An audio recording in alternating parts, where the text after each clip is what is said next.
Hey guys! We're here today to check out the latest from Marianas Rest, Diamonds in the Rough. This song won the Patreon poll of the week. And by the way, I just gotta say that, what? There's a different song with the same name. Diamonds in the Rough? Diamond in the Rough, yeah. Oh, I'm not aware. It's a banger. I'll show you it afterwards. All right, I don't know about that song, but I just want to say this, that I find it really odd that diamonds are the girl's best friend. Demons as well. Yeah. Demons as well, but the men's best friend is a dog. Like, I don't know, in terms of... I prefer a dog over a diamond, don't get me wrong. I'll take a dog any day of the week, but I feel in terms of the scale of value... Depends on the dog. Yeah, I guess that is true. That is true. Breeds of dogs. And the diamond will not lick you in the face. Or elsewhere, for that matter. Just saying. For some people in Arkansas, that's a thing. So, you ready for this? Yeah.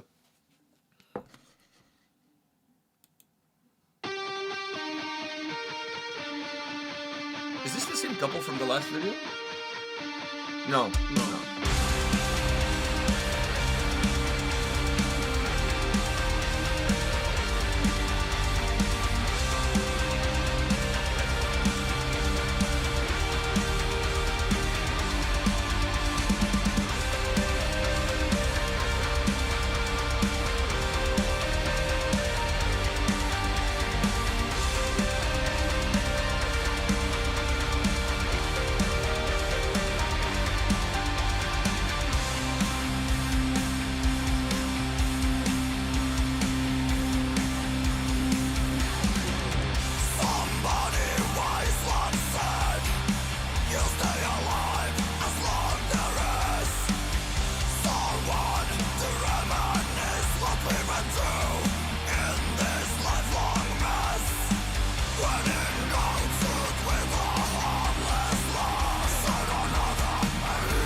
All right.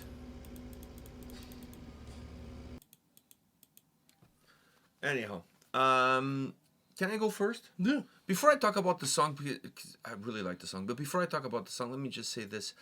You know, the guy that they picked, they definitely drafted better people for the previous video, better looking people, I must say, specifically on the male role. Those were first draft picks. This Yeah, is the second video. This is the second round. Second round. This is the second round. They're still good, but they're getting. This is the second round. That dude has a no more face. 5-star recruits. Dude, that dude has a face that only a mother and a mail order bride can love.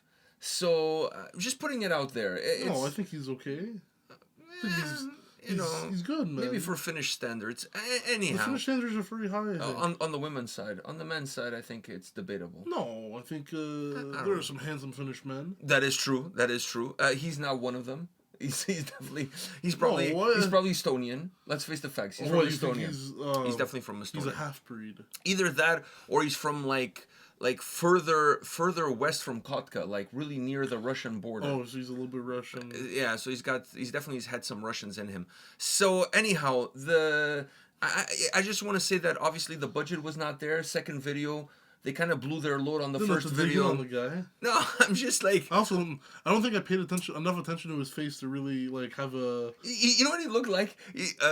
And I'm so sorry. Like I don't mean here. I honestly, being a dick. I'm being a total dick. But when I saw the guy, he reminded me of the dude from Family Guy that said, "You need in your life is some wine and cheese."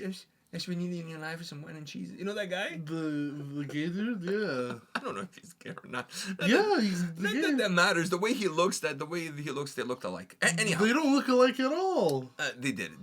But anyways. That guy's a little bit darker. Who? The wine and cheeses guy. No, he's not. Yeah, he is. Okay, anyhow. And then they had my boy Caillou from Horizon Ignited on vocals there. And they used him more for clean vocals than harsh vocals, and I thought that was like absolutely on point. On point. No, his clean vocals were fucking great over the. No, in Horizon Ignited, he obviously does both harsh and cleans. But what I'm saying is that they use because you already have harsh vocals on the track anyways. Exactly. Like you might as well just use them for the clean vocals, which I love that aspect because if there's one pet peeve of mine on guest vocalists is when you bring a guy in that sounds exactly like the guy who's already in the band. Exactly. Like what the fuck? Like you know. You already have it in house. Why you're bringing like an outside source? Like why you offshoring when you already have the fucking things in house? You know what I mean? It's like you having a call center.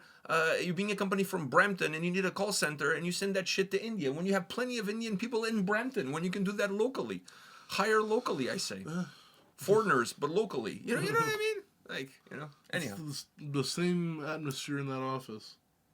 Exactly. Like my office at work. I'm a visible minority in my office. I'm also a visible minority at home. So technically these days I'm just a minority.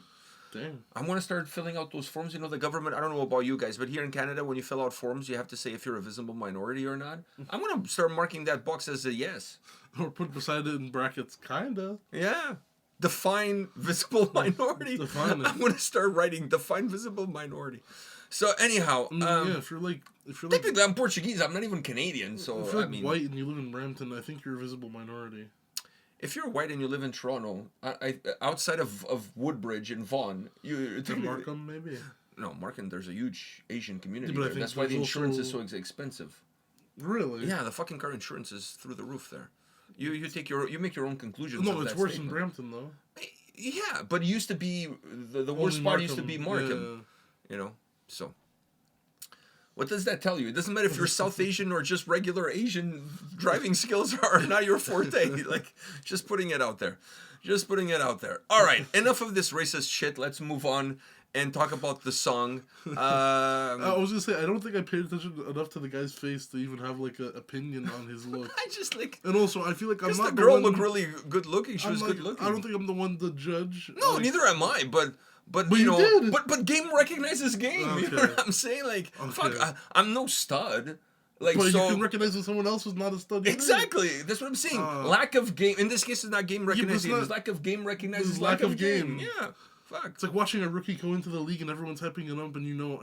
Dude, he's the kind of guy...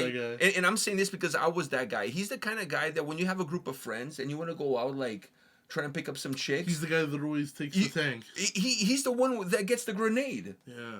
Like he has to take the bullet. He's the you know, the guy that disposes the bombs, the bomb disposable unit. The chuz. He goes yeah, for the chuz. I was that guy. So once again, lack of game recognizes lack of game. You know what's funny? Working at a club, I gotta say whenever you see a group of girls come in, it's always like a platoon of soldiers. You know, because every good army has a tank, and that tank is making sure everyone is getting home. Infantry, isn't that what it's called? The infantry and there's the tank. Yeah. But you know what? I respect the tank. The tank makes sure everyone gets home safe. That is true. And normally the designated driver. Yes, and I've never had a situation where one of them is drunk or we have to call the cops because one of them passed out. Never that. The tank is always taking care of the soldiers. Those are words of wisdom, my friend. Those are words of wisdom. If you're a tank out there, my respect. Yeah, my respect goes out to all of you tanks out there, taking one for the team.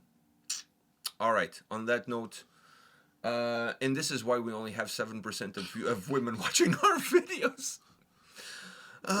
Fuck. But it's a strong 7%. It's a strong 7%. I'm sure there are some lesbians in that 7%. It's a strong 7%. Fuck. We're with you. We're with you. All right. So the song.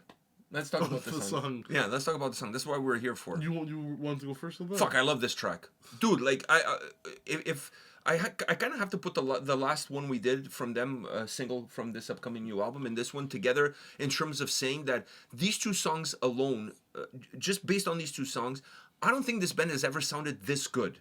Across any record that they've ever released. But we've been listening to these guys like for a long time. I was gonna separate it because of the guest vocaling and this one. It's a little bit of it's also a different song. This one has more of a melodic death metal sound and it's more open. Yeah. The other one was more of a doom drag out track. Exactly. But I'm not talking about the sound or the atmosphere. You're talking about the quality. I'm talking about the quality. Yeah, the quality of the sound of everything about this band has really gone up.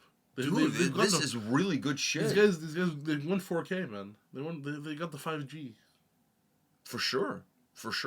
Like, I do feel the same way. The last song and this song, especially I think this song, you know, having those guest vocals on it and allowing both sets of vocals to shine within the song. But then also just sonically, they sound really good, man.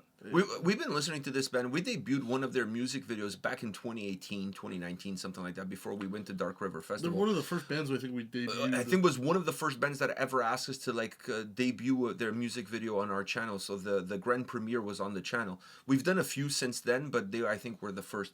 So we've known them for a long time. And I think the last two records were released with Napalm Records, if I'm not mistaken.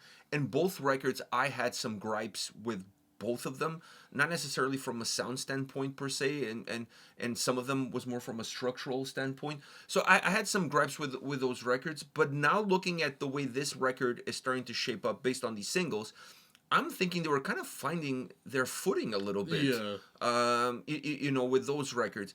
And if they were finding their footing, the footing has been found, because this is really good stuff from a production standpoint, from a vocal approach, mixing, the way they chose the guest vocalist on the track and the way they used the guest vocalist on the track, extremely well thought out. They did use his harsh vocals, but was a layer. That's very which is good. Very good. Yeah. They layered him and then they made him go back to the clean and then layered him again back to the clean. Very well done. Very well, like a very good use of him. And I'm also a little bit surprised with the fact, because in previous records, the soundscape was very linear from track to track. There's not a lot of changes or ebbs and flows. But when you look at these two singles, they're night and day from one another. And creating a little bit of diversity on a record experience is not a bad thing. It's not a bad thing, because you're listening to an album. I don't know how long the record is going to be, 45, 50 minutes. You don't want the first song, after going through 50 minutes, you don't want the first song to kind of sound like the last song. Because then what you end up happening is, like, you say to yourself, man, I really like the album, but I can't tell the forest from the trees. Everything kind of, after a while, everything kind of sounds the same. Yeah. So you want to have some songs that kind of break the routine of the record to create more ups and downs. And these two tracks, quality-wise, they're equal to one another, but in terms of what they offer, they're night and day. And I really like this more open, less suicidal sound that they put together on this. Definitely less melancholic. Yeah. I really like it. It almost sounds more like a Horizon Ignited song than a Marianas Rest song. So I really like this approach, and I really like how this track turned out. Yeah. I think it's good. The last two albums being kind of stepping stones to this, it makes this feel a lot more like a progression, and it makes it feel worth it. You went from that to this. Yeah, because I've never asked the guys this, so I don't know. This is just my take. But when you go from being an independent band on a very perhaps small local distribution deal to moving into Napalm Records, your first major label signing, I think there's some pressure that comes along with it. You want to prove yourself. You want to make sure that the people who believed in you for a reason. So sometimes you put unnecessary pressure on you, and you're developing your sound, and you're kind of finding who you are and what you want to do, and you're developing as an artist as well, not just as a band as a whole, but individually you're developing. And I feel like with these songs, it just feels like very mature. It feels like this sounds like a band that's been around. I mean, they've been around for a while, but it sounds like a band who's more on top of the food chain, if you know what I'm saying. So I really enjoyed this. This track is really, really good. I really like it. And I really like the previous one as well, but the two very different songs in terms of the vibes. But quality-wise, like I said, they're on par with one another. Yeah. Anything else? I think we're all right. All right. On that note, guys, hit us up in the comment section. Let us know your thoughts on Mariana's Rest and this latest single, and we'll see you all at the next video. See ya.